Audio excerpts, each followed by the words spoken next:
Have you ever been left behind? In front of everyone, imagine standing at the altar, heart wide open, dress white as hope, and the man you trusted most turns away without a word. Charlotte did not just lose a wedding that day. She lost the future she had built in her mind. So she packed her life into a single suitcase, moved across the country, and took a job as a secretary to a billionaire who spoke more with silence than words. But here's the question. What if a home is not a place you find, but one you build, quietly, with someone who listens? Would you risk your heart again, even if it was once shattered? If this story touches something in you, watch closely. Because sometimes, the softest stories carry the deepest truths. If you feel this story matters, comment 1. If you think it could be better, kindly comment 2. So now, imagine starting over. Not in triumph, but in silence. Not with answers, but with questions. This is her journey of loss, of courage, and of finding something gentle when the world had turned cold. Let us begin. The church bells of St. James Cathedral rang at exactly 10:30 on a Saturday morning. The spring air in Chicago still held a bite of cold, but inside the cathedral, sunlight streamed through the stained glass, tulips lined the pews, music filled the vast hall. It was meant to be a perfect day. Everyone turned to look as Charlotte Hale stepped into view. She walked slowly, her fingers clutching a simple bouquet of white lilies. Her wedding dress was elegant but understated. She never liked glitter or gowns that screamed for attention. She preferred grace, quiet beauty, just like her mother once did. Her father waited at the end of the aisle. So did the priest, but not Daniel Cross. Charlotte noticed it right away. There was no groom standing at the altar. At first, she thought he was late. Traffic, maybe, or a forgotten item. She turned to the wedding planner, but the woman was pale and shaking. A man in a navy suit stepped forward from the corner. He spoke to her father in a whisper. Her father froze, then turned to her, his voice trembling. "Charlotte, Daniel is not coming." The words echoed in her mind like a stone dropped in water. Not coming. Not coming. The cathedral went silent. The guests looked around. Some gasped. Someone coughed. Someone else whispered her name. Charlotte stood still. She did not cry. She did not scream. Her hands did not shake. She simply turned around and walked away. One step, then another. Her dress brushed against the marble tiles. By the time she reached the large wooden doors, she felt the full weight of it. The betrayal, the embarrassment, the deep, quiet grief that did not show on her face, but burned behind her eyes. Outside, the cameras were waiting. Reporters shouted questions. She held her chin high. One of them asked, "Miss Hale, did he leave you for someone else?" She paused, then spoke, calmly. "I suppose you would have to ask him that." That was the last thing she said to anyone that day. She disappeared before the evening news aired. No one knew where she went, only that she did not go back to the Hale estate. She did not collect her wedding gifts. She did not post any explanation on social media. 2 days later, a cab dropped her at the Greyhound station. She wore jeans, a gray hoodie, and a baseball cap. No makeup, no jewelry. She paid in cash. The ticket clerk asked, "Where are you heading?" Madame Charlotte looked at the map. Somewhere far, somewhere no one would look. She chose Seattle. The bus ride took nearly 30 hours. She slept through most of it. When she was awake, she stared out the window. Her thoughts were heavy, but still. She did not replay the wedding. She did not ask why he did it. She simply sat with the silence. And for the first time in years, no one expected her to smile, or be charming, or impress anyone. She just had to breathe. Seattle was gray when she arrived. The rain greeted her like an old friend. She stepped out of the terminal with her single suitcase and hailed a cab. Her voice was quiet, anywhere with a clean room and a lock on the door. The cab driver nodded. He drove her to a modest motel near the edge of downtown. It smelled like bleach and old carpet, but it was quiet, and it was hers. She slept for 14 hours. In the days that followed, Charlotte did not cry. She made tea. She read old books. She walked the city with no direction. Eventually, she knew she had to find work, not because she was out of money, but because she needed purpose. Her degree in business was still valid, her resume still impressive. So she printed a few copies, updated the email, removed the Hale family address, and went to work, looking for work. 3 weeks later, she saw the job posting, Executive Assistant, Westbrook Industries, confidential application. She did not know much about Westbrook Industries, except that it was one of the few tech giants not located in Silicon Valley. Its CEO, Graham Westbrook, was famously private. No social media, no public events, no scandals, just work. That sounded safe. Charlotte submitted her resume with a quiet hope she did not name. She was not trying to rise again. She was just trying to survive.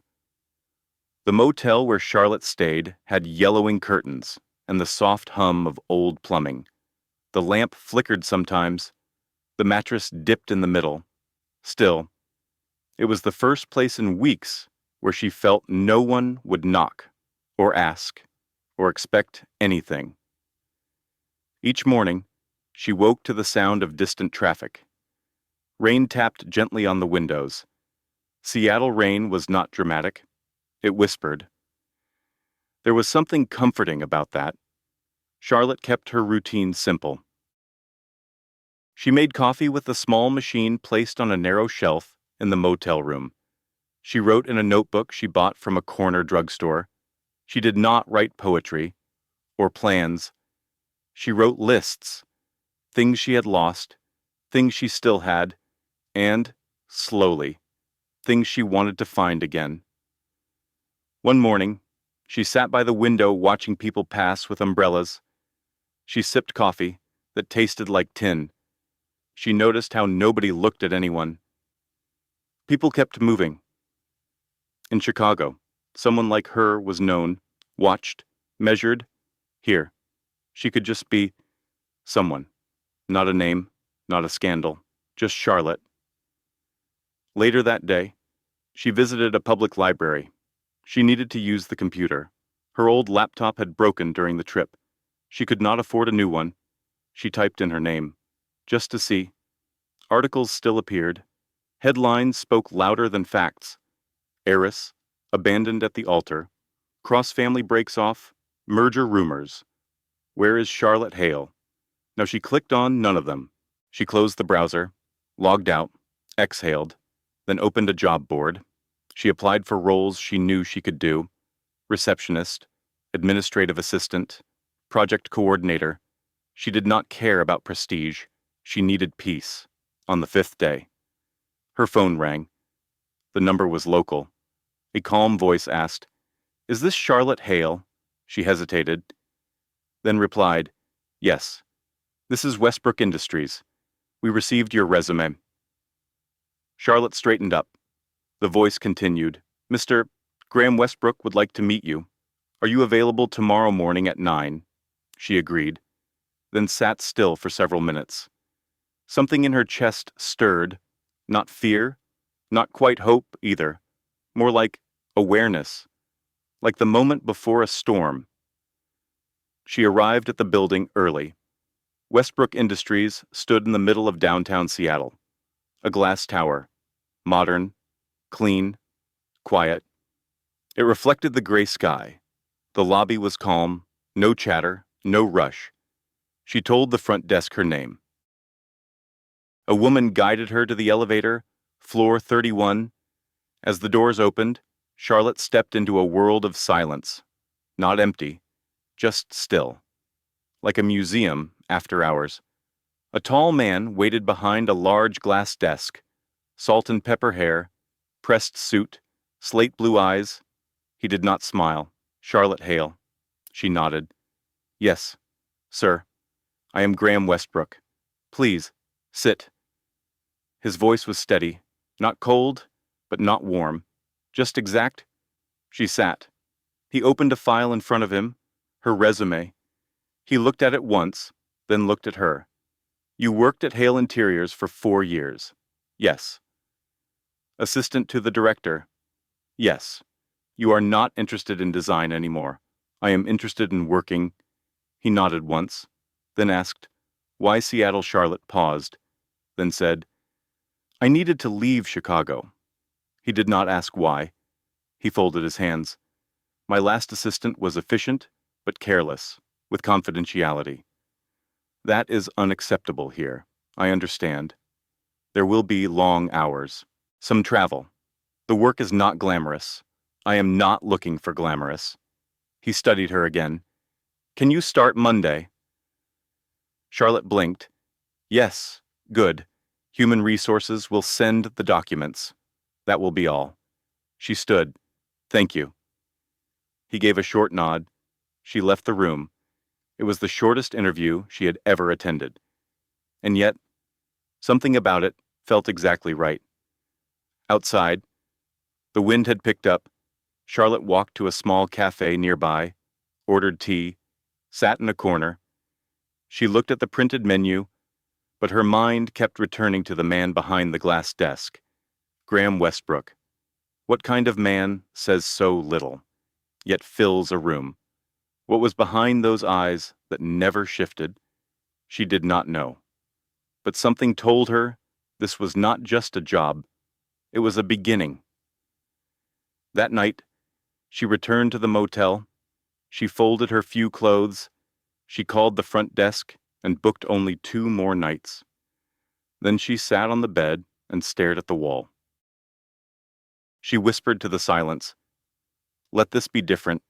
The silence did not answer, but it stayed, and sometimes that was enough.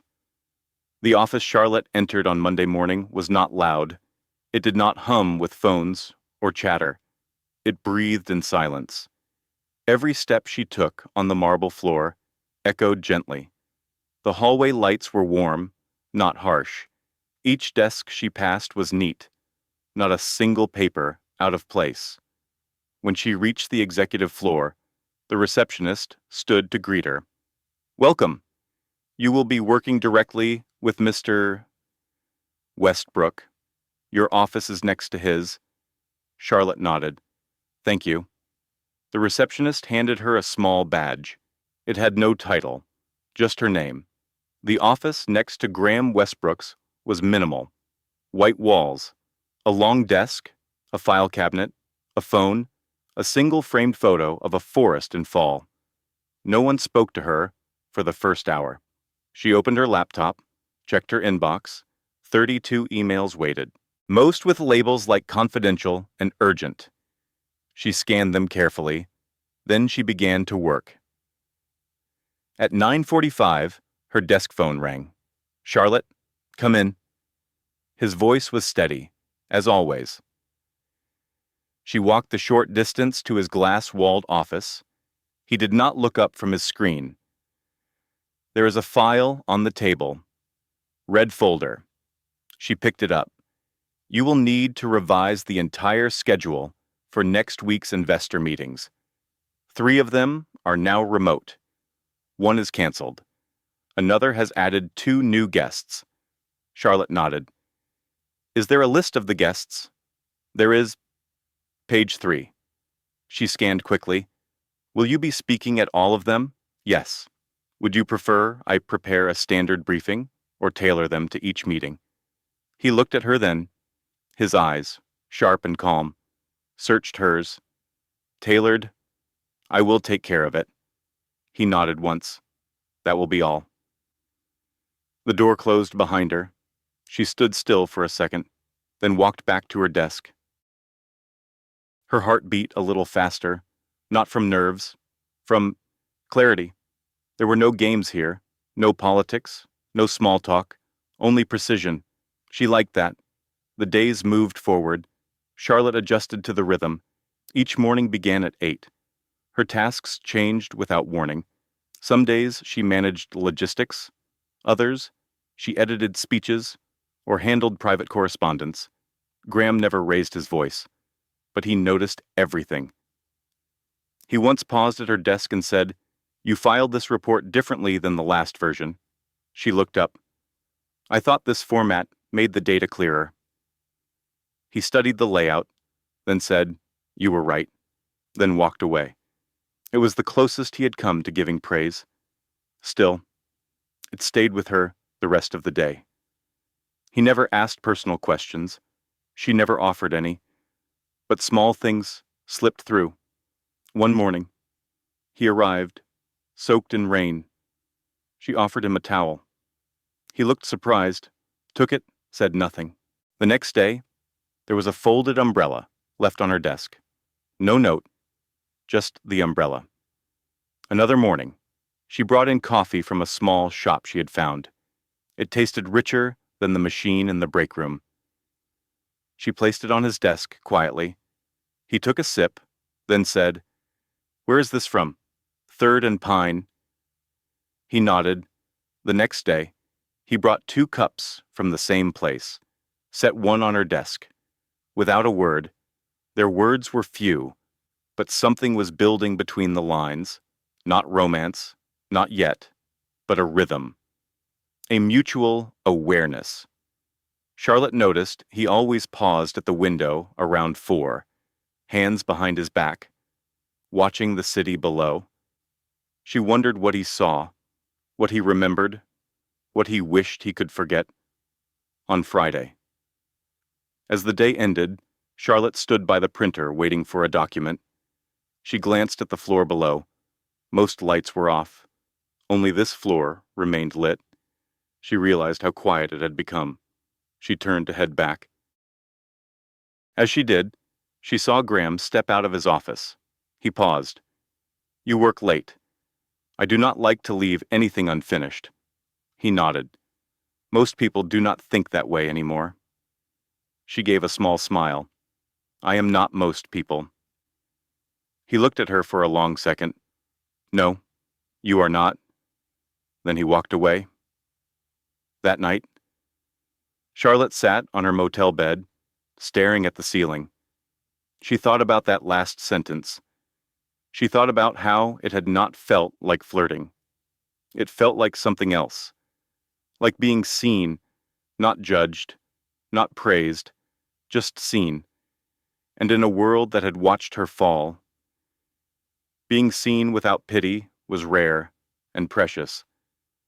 Charlotte had worked at Westbrook Industries for almost 6 weeks. By now, she knew the rhythm of the floor, the soft hum of the ventilation, the clicking of keys around noon, the way Graham Westbrook's voice never rose, yet always carried weight. What she did not know was what he was thinking. No one really did. Most executives surrounded themselves with assistants, analysts, and advisors. Graham kept few people close. He answered his own phone, read his own contracts, reviewed every slide deck before it went out. Charlotte often handed him reports directly. He scanned them quickly, rarely said more than a sentence or two. Sometimes, when she stood at his desk, she could hear the faint ticking of a vintage clock on the wall. Everything else was silent. One Tuesday afternoon, Charlotte found him standing at the window. The city below looked washed and gray. It had rained for hours. She waited quietly at the doorway. After a moment, he turned. "You wanted to speak?" "Yes." "There's a change in the funding timeline for the second quarter. Show me." She stepped forward and handed him the new chart. He looked at the numbers, then handed it back. "Prepare a version for the board. No colors, just data." She nodded. Of course. Before she turned to leave, she hesitated. then asked softly, "Do you ever get tired of the silence?" His eyes did not change, but something passed through them, brief, like wind through a still room. "I prefer silence to noise with no purpose." She held his gaze. "I understand." That night, she could not sleep. She lay on her side, watching the red light on the motel's smoke detector blink every few seconds. She thought about what he said. She thought about the silence in his office, and the silence inside herself. She had spent so long in a world of noise, cameras, laughter that sounded rehearsed, conversations full of half-truths. Now, she worked beside a man who said very little, but somehow, she trusted his quiet more than she ever trusted anyone's words. 2 days later, they were invited to a formal dinner hosted by a major tech investor. Charlotte had expected Graham to decline. He accepted, then added, "You will come as well. I need someone I can rely on." The dinner was held at a rooftop restaurant with a view of the city skyline. Charlotte wore a dark navy dress. Simple, clean lines, no jewelry. When Graham saw her, he gave no comment, but his eyes lingered for a second longer than usual. At the table, conversation moved fast. Venture capital, market shifts, artificial intelligence. Graham spoke clearly, briefly, every sentence measured. Charlotte sat beside him, offering notes, dates, references when needed. More than once, guests looked at her with curiosity. "Your new assistant," one asked. Graham nodded. "My most effective one." Charlotte said nothing, but she felt her breath steady. After dinner, they stepped outside into the cold air. The rooftop was quiet now. Charlotte leaned on the railing. Below, the city shimmered. Graham stood beside her. For a long time, neither of them spoke. Then he said, without turning, "You are not what people expect when they hear your name." Charlotte looked over. "Neither are you." He did not smile, but he did not look away. She asked, "Why do you trust me?" He answered, "Because you do not ask for it." The next morning, Charlotte arrived early. The door to Graham's office was ajar. She knocked once, then stepped in. He was not behind the desk. He stood near the far shelf, holding an old photograph. A man in a military uniform. Beside him, a boy in a blazer. Charlotte stopped. "I can come back later." He looked over. "This was my father." She nodded. Quietly, "He ran this company before me." "Was he the one who built it?" "Yes. From nothing. After the war." Charlotte looked at the photo again. "I can see the resemblance." Graham set it down. He believed in discipline, order, no room for emotion. She waited. He died 11 years ago. There was no crack in his voice, no tremor, just stillness. "Thank you for showing me," she said. He gave a short nod, then walked back to his desk. They never spoke of it again. But the silence between them had changed. It was no longer the silence of strangers. It was the silence of shared understanding. The office was quiet on Friday afternoon. Outside, the wind pressed against the tall windows of the building. The lights in most apartments had been turned off. Only the executive floor remained. Charlotte was finishing a financial report when her phone rang. It was Graham. His voice, as always, calm and firm. "Come to my office. Close the door behind you." She walked in, holding her notepad. He was standing, not sitting. His desk was cleared, except for one small folder. No coffee, no laptop, just the folder. "Sit down, please." She did. He looked at her directly, then spoke with no hesitation. "I need to ask you something unusual, unconventional." Charlotte stayed still. "I am listening."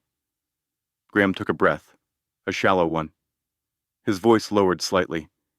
My father's estate includes a clause to retain full controlling ownership of Westbrook Industries.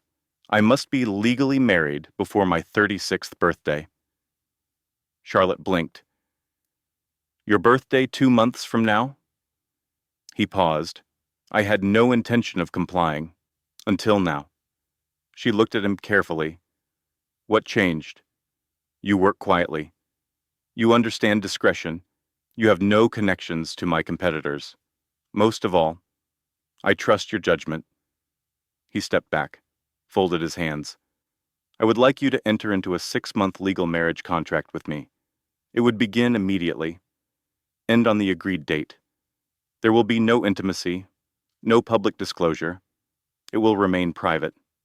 Charlotte stared at him. For a few seconds, the room stopped moving. You are asking me to marry you. Yes, for business. Not for love. No. She exhaled, then gave a quiet laugh. Not cruel, not sarcastic, just surprised. This might be the strangest interview follow-up I have ever had. Graham said nothing. She looked at him again. What exactly would I receive in return? A place to live, full compensation, well above your current salary, a separate account to ensure your independence and privacy. I will protect your identity from the press. She stood, walked toward the window, looked out at the city she had come to know. Rain fell in fine lines. The buildings looked like shadows. Why me? He answered without pause. Because you are not looking to be rescued. You already rescued yourself. I need someone who does not need me. Her hand rested lightly on the glass. She remembered the headlines, the cameras, the silence that followed, the quiet motel room, and the calm steadiness of this man behind the glass walls. She turned. May I have the weekend to consider? Graham nodded once. I expected no less. That night, Charlotte walked through the Pike Place Market after hours. Shops were closed. The lights along the walkways were soft and gold. She sat on a bench facing the water. In her mind, she listed reasons to say no and reasons to say yes. Saying yes would mean safety, a home, time, not forever, just a pause in the storm, but it would also mean giving away a piece of her name again, even if only on paper, and that name had been broken once already. She folded her arms, then looked up at the sky. I am not the girl who was left at the altar anymore, she whispered, but I am still figuring out who I am now. A voice inside her answered, Maybe this is how you find out. Sunday evening, she called him. I have one condition, Graham replied. What is it? My name remains mine. I will sign as Charlotte Hale, not Charlotte Westbrook. There was a pause. Then he said, accepted. On Monday morning, she moved into the guest wing of his home. The house stood at the edge of a quiet neighborhood outside Seattle.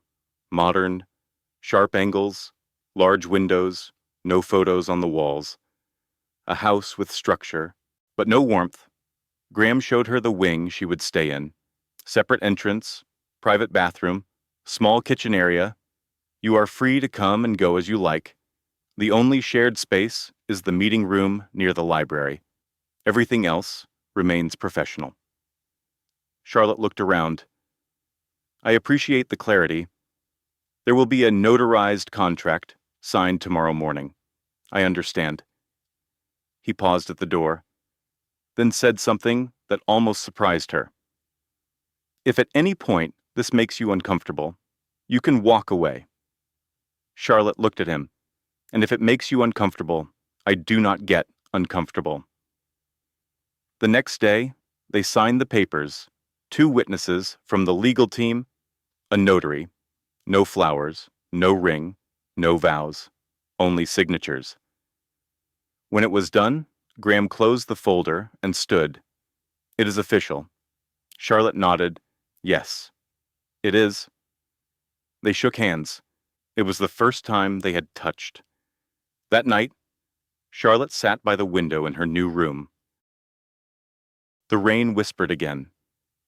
She sipped tea, listened to the silence, and wondered if somewhere, deep inside this cold agreement, a story had already begun. The first snowfall came earlier than expected. Charlotte opened the blinds in her bedroom and watched as flakes drifted down in slow spirals. The lawn outside had turned white, untouched. The whole street looked like it was holding its breath. She wrapped a sweater over her shoulders and made coffee in the small kitchen attached to her wing. The quiet filled every corner. It had been 3 weeks since they signed the marriage papers. 3 weeks of polite conversation, precise schedules, separate spaces. 3 weeks of learning how to live beside someone without touching them, without crossing any invisible lines. She saw Graham in the mornings. He read the news on a tablet. While drinking black coffee, she would pass by and say, "Good morning." He always replied, "Morning." Nothing more. Some days, they drove to the office together in silence. Other days, she took her own car. Their routines aligned without effort, but never overlapped.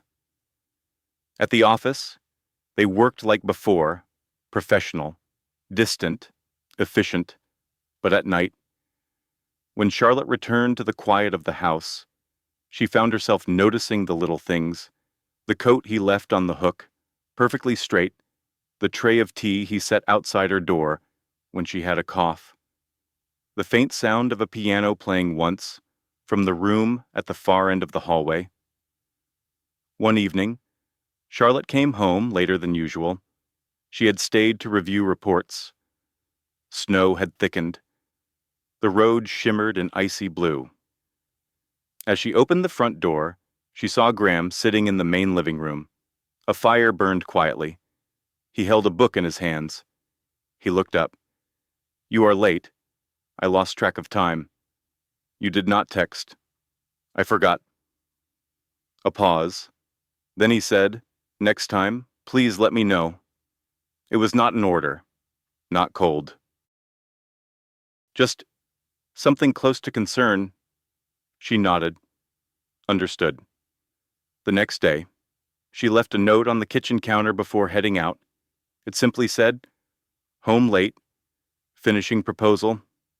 Do not wait." When she came home, there was a small bowl of soup left warming in the slow cooker. No note, just the soup. The days passed like falling snow. Slow, gentle, quiet. Then came the storm. It was a Thursday. Charlotte received a phone call from an unknown number. She answered. A woman's voice. "Is this Charlotte Hale?" "Yes. I am calling from Cross Enterprises. Mr. Daniel Cross would like to meet with you. He will be in Seattle next week." Charlotte froze. She had not heard that name in months. She felt her hand tighten around the phone. "I am not interested." The woman hesitated. "He insists it is urgent," Charlotte repeated, more firmly. "I said no." She hung up. Her heart was racing. She sat still for a full minute. Then she stood and walked straight to the library. Graham was there, reviewing a draft. He looked up when she entered. "I need to ask you something," she said. "Go ahead." "If someone from my past tries to contact me through the company, can I ask that their access be blocked?" His eyes narrowed slightly. "Who contacted you?" "It does not matter." "It does." She folded her arms. "Daniel Cross." Silence fell. Graham set down the paper in his hand. "Has he harmed you?" "Not physically." "But yes?" "In other ways." Graham stood. "I will make sure he does not reach you again." Charlotte gave a slow nod. "Thank you." She turned to leave. Before she closed the door, Graham spoke again. "I have read about what happened. The wedding, the scandal." Charlotte paused. I imagine most people have. I did not judge you for it. I know. She stepped out into the hallway, but something inside her had already shifted. That weekend, it snowed without stopping. Charlotte stayed home. She lit candles in her room, wrote in her notebook. At one point, she wandered into the kitchen and found Graham making tea. He handed her a mug. She held it in both hands. They stood at the counter in silence. Then she asked, "Do you ever regret not choosing something?" Simpler. Graham sipped his tea. Every day. She looked at him. He added, "But I do not believe simple things last. Quiet ones do." That night, as she lay in bed, Charlotte thought about what he said. Not simple, but quiet. Their marriage was not simple, but it had become something else. Predictable, stable, maybe even safe, and in a life that had once spun out of control under a cathedral ceiling. Safe was a kind of love, even if neither of them called it that. It started with a knock. Charlotte had just returned home from the office. Snow clung to the edge of her coat. Her hands were still cold as she set her keys on the table. Then came the knock again, firm, measured. Not the sound of a delivery. She opened the door slowly, and there he stood, Daniel Cross. His hair was shorter, his coat darker than she remembered, but his eyes, still that same color of regret she had memorized once. "Charlotte." She did not answer. "I was hoping you would talk to me." She stepped back, but did not open the door wider. "You are not supposed to be here. I know. How did you find me?" "I called your old assistant. He owed me a favor." Charlotte felt the air around her tighten. "I want you to leave. I just need 10 minutes. "Why?" He looked down, then up again. "Because I made a mistake." She gave a small, bitter laugh. "You made a choice, not a mistake. I was scared." She stepped forward, her voice calm, not angry. "Do you know what it felt like to stand there in front of 300 people and realize I had been abandoned?" His face changed. "I regret it every day. I do not care." He blinked. "I am married now." The words were not shouted, not dramatic, just delivered like a final sentence. Daniel went still. "To who?" "That is none of your business." He looked away. "You still wear your name?" "Yes, because I chose to keep it." He put his hands in his coat pockets. "I never stopped caring about you." Charlotte stepped out onto the porch, closed the door behind her. "I stopped caring the moment you ran." He looked at her for a long time. "I wanted to say sorry. Now you have." She turned to go back inside, then stopped. "I hope you find what you are looking for, but it is not here." She closed the door, locked it, and walked into the warmth of the quiet house. Graham came home later that evening. She was sitting by the fire with a book in her lap. He paused when he saw her expression. Someone came by. He walked over. "Who, Daniel?" He stayed silent. Charlotte looked into the fire. "I sent him away." "Good." That was all he said. But he walked into the kitchen and returned with tea, set it beside her, then sat down nearby, not too close, just enough. She sipped slowly, and for the first time since Daniel left her at the altar, she did not feel shaken. She felt steady, not because Graham had said anything special, but because he had not said too much, because he had stayed. Later that night, Charlotte stepped into the hallway and heard something unexpected, the sound of piano keys. She followed it, barefoot, past the main rooms. The music came from the study. The door was half open. Inside, Graham sat at an old upright piano, his back to the door, the melody soft, hesitant. It was not a song she knew, but it carried weight, like it belonged to something long buried. She stood quietly until he stopped playing. Then he spoke. I used to play for my mother. Charlotte stepped inside. You are good. I used to be better. He closed the piano lid gently. I have not touched it in years. She walked over. Why now? He looked at her. Because silence is not always peace. Sometimes it is armor. Charlotte sat on the bench beside him. I know that too well. They said nothing for a while. Then Graham spoke again. If he comes back, you do not owe him any more time. I know. And if you want him kept away legally or otherwise, I can arrange it. Charlotte turned to him. You do not have to protect me.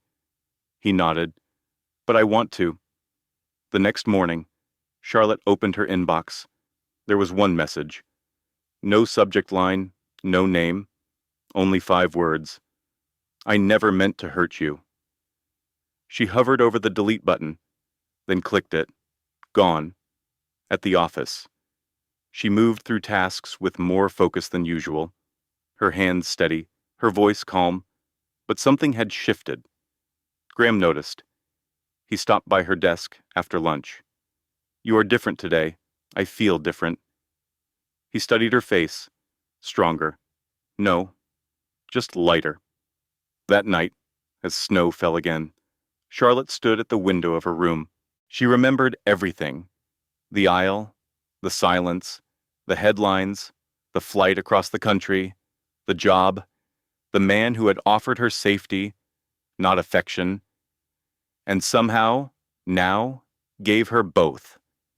Not with promises, but with presence. Snow covered the city like a soft blanket of silence every morning.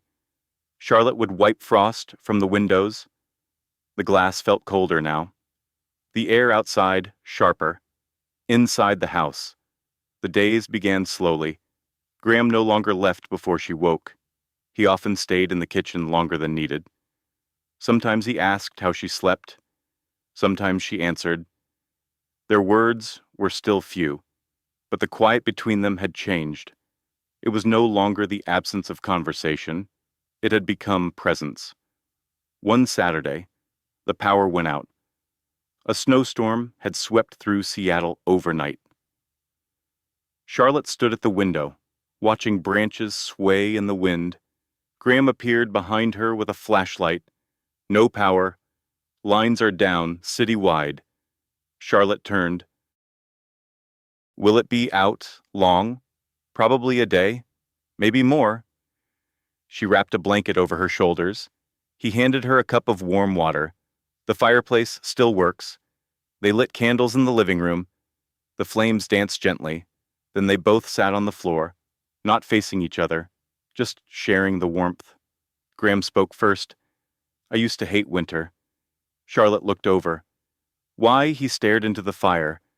It reminds me of endings. She thought for a moment. I used to love it. Snow made everything quiet, even the pain. He turned to her. But now, I am not sure. Graham nodded, then asked, Do you miss Chicago? Charlotte shook her head slowly. I miss who I thought I was. That silence returned. But now, it carried meaning. Later that night, Graham brought out a stack of old board games. Charlotte laughed softly. I never imagined you playing Scrabble. I do not. But tonight, I will. They played by candlelight. She won the first round. He won the second. By the third, they were laughing. Not loudly, but the kind that came from somewhere deep, as if laughter had not lived there for a while. The next day, the power returned.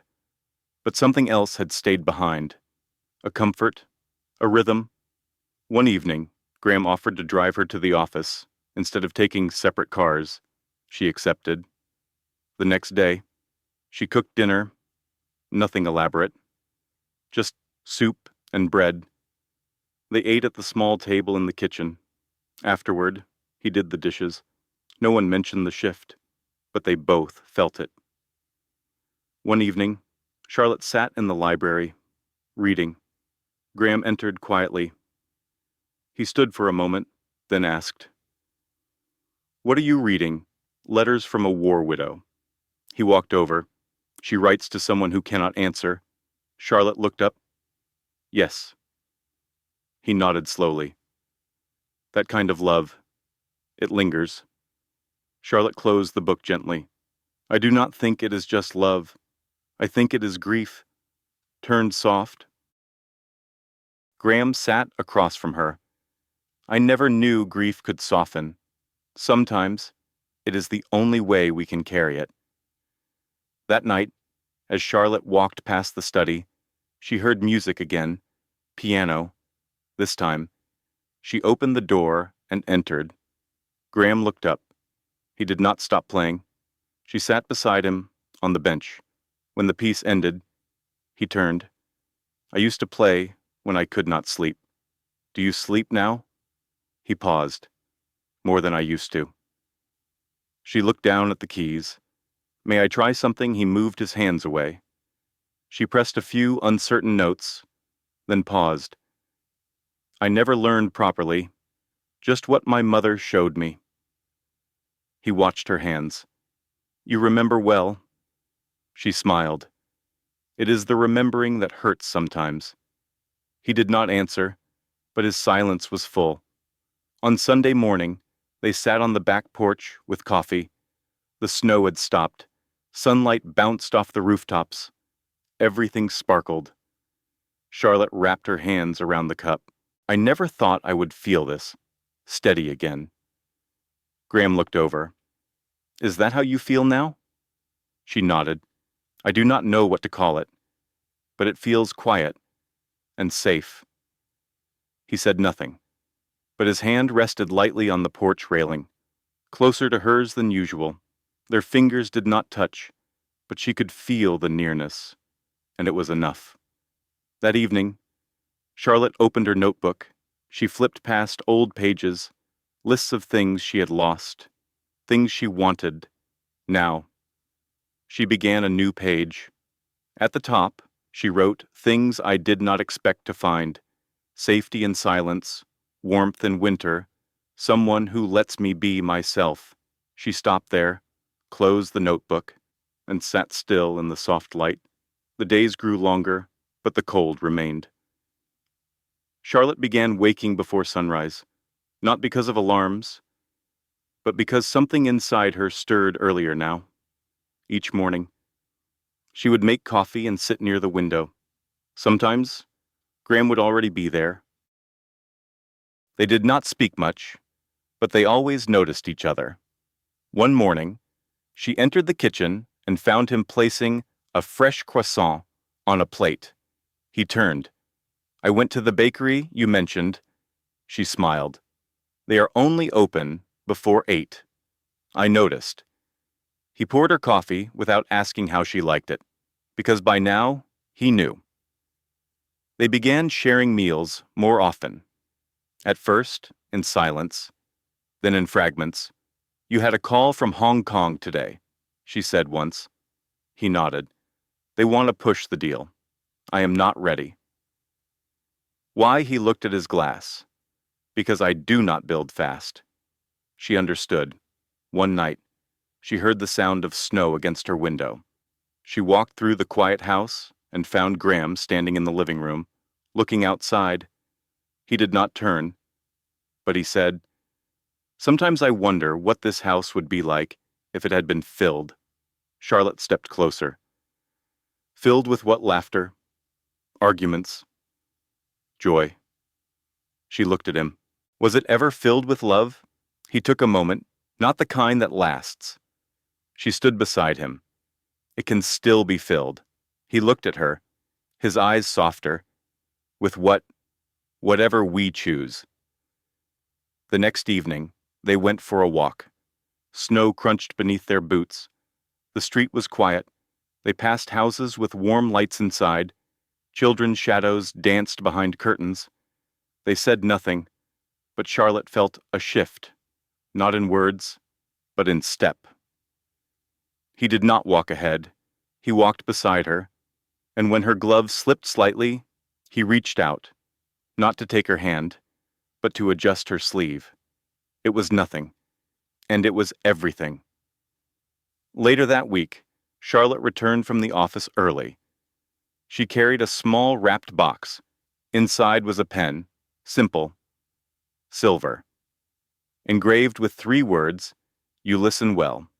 She placed it on his desk, no note. That evening, Graham stepped into the library, holding the pen. He sat across from her. "You remembered?" "Yes." "I lost this exact model 5 years ago." "I know." He turned the pen in his fingers, then looked at her. "Why did you give this to me?" She met his gaze. "Because you give people space to speak, even when you do not." He held her eyes, then said quietly, "You make the silence feel safe." The next night, something small broke inside Charlotte. Not from pain, but from presence. She had a dream. In it, she was standing at the altar again, alone, but this time, no one watched. No cameras, no guests, only Graham, sitting quietly in the last row. When she woke, there were tears on her pillow. She stepped out into the hallway and saw his light still on. She walked toward his door, then stopped. She did not knock, but she stood there for a full minute, then returned to bed and slept. For the first time in months, she dreamed of something other than loss. On Friday, Graham canceled his meetings. He stood outside her office and said, "Come with me." She looked up, where he only said, "Out." They drove for almost an hour, past the city limits, into a quiet stretch of land where trees lined the horizon. He parked near a frozen lake. They stepped out. The air was sharp, the sky pale. Graham pointed to a bench near the edge of the ice. "My father brought me here once, before he died." Charlotte walked with him. They sat. He spoke slowly. "He told me that silence makes men strong." She looked out at the lake. "And what do you think now?" He turned to her.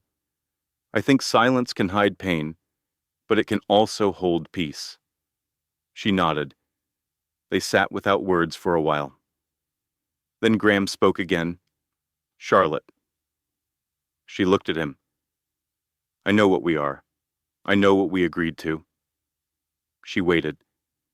"But every morning now feels less like a contract, and more like a beginning." Her breath caught. He did not reach for her hand.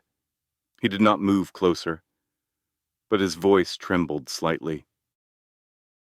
"I do not want to lose the quiet we have built, but I also do not want to mistake silence for distance." Charlotte whispered, "It is not distance." Graham looked away. "Then what is it?" She answered, "It is care, covered in quiet, wrapped in time."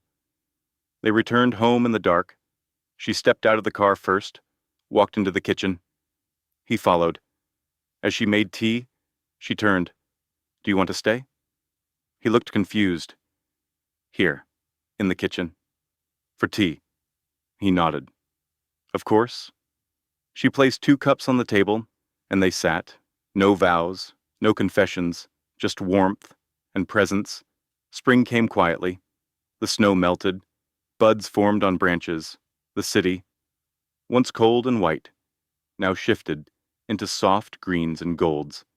Charlotte opened the windows each morning. The air felt new. One morning, Graham stood beside her, coffee in hand. He watched the light move across the floor. "This house feels different." Charlotte nodded.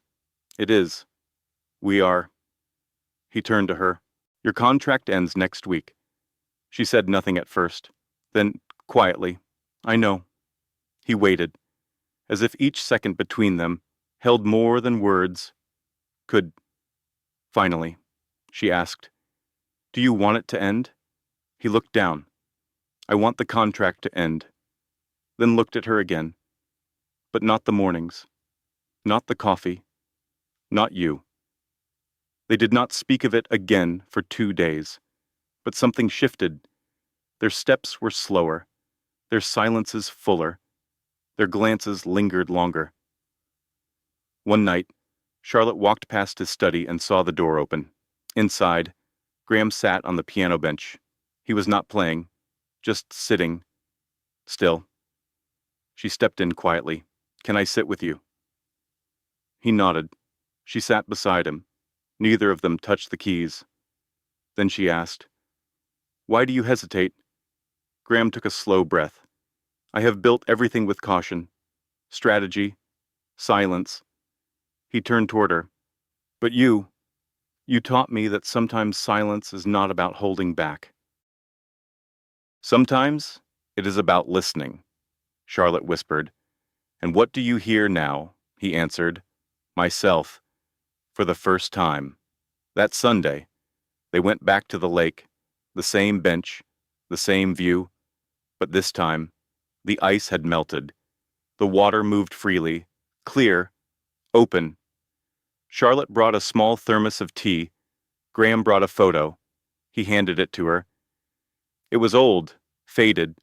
His parents, younger than she expected. They looked stiff, formal. But in the corner of the photo, a boy Graham was smiling, genuine, free. "I forgot that version of myself existed," he said. She held the photo gently. "He is still here." Back at the house, Charlotte stood in her room. She looked around. The books she had arranged, the blanket she folded, the small tray by the window where she kept her keys. It had become a home, not just a room. She walked to the doorway and stood for a long moment, then stepped across the hall and knocked on his door. Graham opened it. His expression said everything. That night, they sat together on the same couch. No candles, no piano, just stillness and warmth. He reached for her hand. This time, she let him. Their fingers interlaced slowly, like a promise that did not need words. She leaned her head on his shoulder. For the first time, they were not filling the silence. They were living inside it. On the morning of the contract's end, Charlotte woke early. Graham was already in the kitchen. He handed her a cup of coffee. She took it, her hand brushing his. He looked at her. "No papers to sign today." She smiled. "No lawyers either." He set down his cup, then said, "Without rehearsal, I do not want to keep you because of a contract.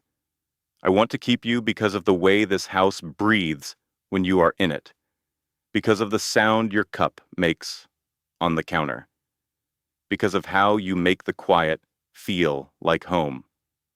Charlotte stood still. Then said, "I stayed because you never asked me to be someone else. Not once." Graham stepped closer. "You once asked me if this house had ever been filled with love." She nodded. He whispered, "It is now." They did not marry again. There was no new ceremony, no guests, no press. But she stayed, and he stayed. And the silence between them became something sacred. Years later, neighbors would say they were the quietest couple on the street. But every morning, lights turned on in sync, 2 cups of coffee, soft footsteps, laughter low, rare, but real.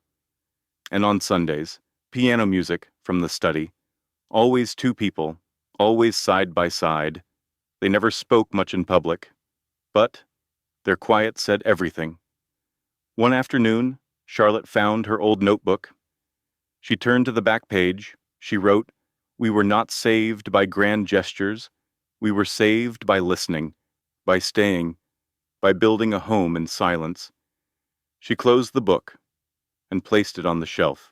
Next to a silver pen, sometimes, life does not fall apart loudly. It fades, quietly, like a door that closes without warning. But even in silence, healing can begin. This story reminds us that not all love begins with fireworks. Some love stories start in stillness, in trust earned slowly, in simple moments like shared coffee or a quiet glance. For those of us who have known loss a broken promise, a dream that slipped away, it is easy to believe that peace will never return.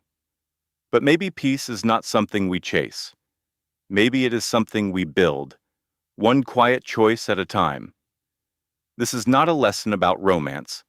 It is a lesson about presence, about listening, about staying, and about letting time soften the sharp edges of our past. So if your heart has grown tired, take comfort, because stillness is not the end. It can be the beginning of something deeply human. Thank you for listening. If this story touched your heart, please give it a like. Share it with someone who may need quiet comfort today.